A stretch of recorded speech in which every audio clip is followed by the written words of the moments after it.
Hello students, आज हम इस वीडियो में प्रश्नावली 8.1 का प्रश्न नंबर 6 को हल करने वाले हैं। तो चलिए प्रश्न नंबर 6 को हम किस तरह से हल करेंगे ये हम सीखते हैं। लिखा है कि यदि कोण ए और कोण बी न्यून कोण हो जहां कॉस ए बराबर कॉस बी, तो दिखाइए कि कोण ए बराबर कोण बी।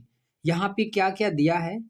पहला पॉइंट ये दिया है कि कोण ए और कोण बी ये न्यून कोण है, और दूसरा पॉइंट दिया है कि कॉस ए बराबर कॉस बी।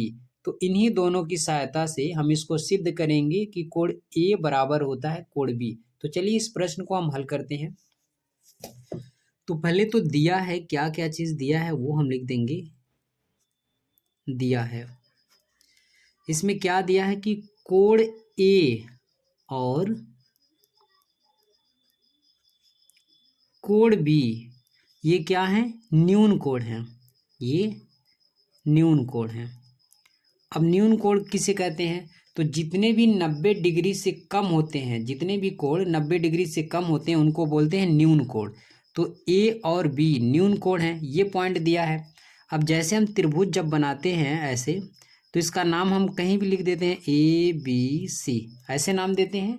लेकिन जब हम इसमें त्रिभुज बनाएंगे तो उसमें जब नाम लिखेंगे तो ए को यहाँ नहीं रखना है, ना बी को यहाँ पे रखना है, क्योंकि प्रश्न में दिया है कि कोण ए और बी न्यून कोण हैं। तो जब हम ऐसे त्रिभुज बनाएंगे तो इसमें जो ये है ये 90 डिग्री का है, तो यहाँ पे नहीं रखना है, क्योंकि इस प्रश्न में पहले से दिया है कि कोण ए और कोण बी ये न्यून कोण है। तो ये जो बचा ये है न्यून कोण। ये क्या होता है, न्यून कोण, क्योंकि ये 90 डिग्री से कम है। तो हम क्या करेंगे, इन दोनों लेटर्स को यहाँ और यहाँ रख देंगे। तो ए यहाँ पे रख दिए तो बी हमें यहाँ पे रखना होगा। अब क्या हो गया कि ए और बी ये दोनों न्यून कोण हो गए, और सी को यहाँ लिख देंगे। और दूसरा चीज प्रश्न में क्या दिया है, दिया है कि कॉस ए बराबर कॉस बी।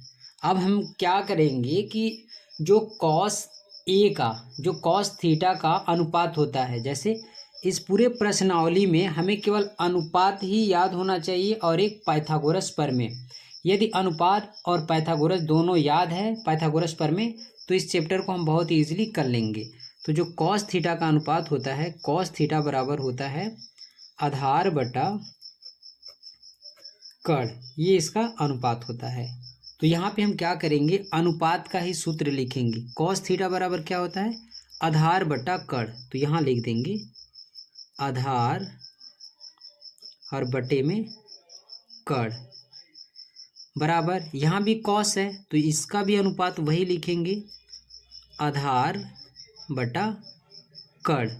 अब दोनों के लिए कर्ण एक ही जैसा है, और कर्ण हमेशा फिक्स होता है, ये कर्ण बदलता नहीं है। तो कॉस ए के लिए भी कर्ण यही होगा ए बी, और कॉस बी के लिए भी कर्ण यही होगा ए बी। लेकिन आधार और लंब ये दोनों बदलते रहते हैं। तो यहाँ पे जो लेटर लिखा रहता है, यहाँ पे जो भी लेटर लिखा रहेगा, ठीक उसके सामने वाली जो भुजा होगी वो लंब कहलाएगी। जैसे यहाँ पे यदि हमने एक त्रिभुज बना दिया और ए यहाँ पे लिख दिया और लिखा है कॉस ए, तो ए से देखेंगे तो ए के ठीक सामने वाली भुजा ये लंब हो जाएगी। तो जब ये लंब हो गया तो ये बचा भुजा, ये हो जाएगा आधार। और यदि ए यहाँ लिखा रहता तो यहाँ से देखते हैं तो ये सामने वाला लंब हो जाता और ये क्या हो जाता, आधार। इससे कोई मतलब नहीं है, ये फिक्स होता है, कर्ण हमेशा फिक्स होता है। तो यहाँ पे ए से देखेंगे तो ए से देखेंगे तो लंब ये हो गया, तो आधार क्या हुआ, ए सी। आधार क्या हो गया, ए सी। तो आधार की जगह रखेंगे ए सी बटे में कर्ण, कर्ण सेम है दोनों के लिए ए बी, ये कर्ण है बराबर। यहाँ आधार चेक करना कि आधार इसमें कौन सा है, तो यहाँ पे जो कोण लिखा है ठीक उसके सामने वाला लंब होगा, बाकी जो बचा वो आधार। तो बी से देखेंगे तो ये हो गया लंब, तो ये क्या हो गया, आधार। तो आधार की जगह रख देंगे बी सी, और कर्ण वही है दोनों के लिए ए बी। अब दोनों का जो हर है वो एक जैसा है तो ये कट जाएगा, तो इसको हटा देंगे, लिखेंगे ए सी बराबर बी सी। अब इसका मतलब क्या है कि ए सी, ए से लेकर सी और बी से लेकर सी ये दोनों भुजा आपस में बराबर हैं। तो जब भी किसी भी त्रिभुज की दो भुजाएं यदि आपस में बराबर होती हैं तो इनके सम्मुख यानी सामने का कोण भी बराबर होता है। तो AC के सामने कौन सा कोड है? B।